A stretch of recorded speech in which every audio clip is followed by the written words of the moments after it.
ఎమిగినూరు ప్రజలు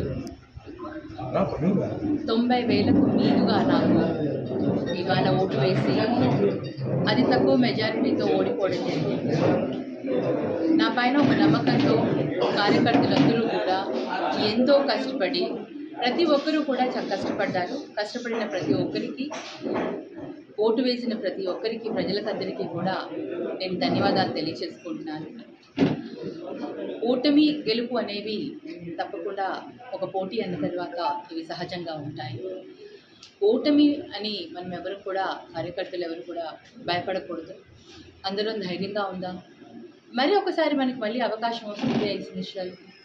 అప్పుడు అందరం కూడా మనం ఇదే ధైర్యంతో ముందుకు వెళ్తే, ఇలాగే మనం చాలా స్ట్రాంగ్గా ముందుకు ఉంటే, మనం ప్రజల కోసం ఏం చెయ్యాలి, ప్రజలకు ఏ విధంగా మనం అందుబాటులో ఉండాలి అనేది అదేవిధంగా మనం ఆలోచిస్తూ ముందుకు వెళ్తే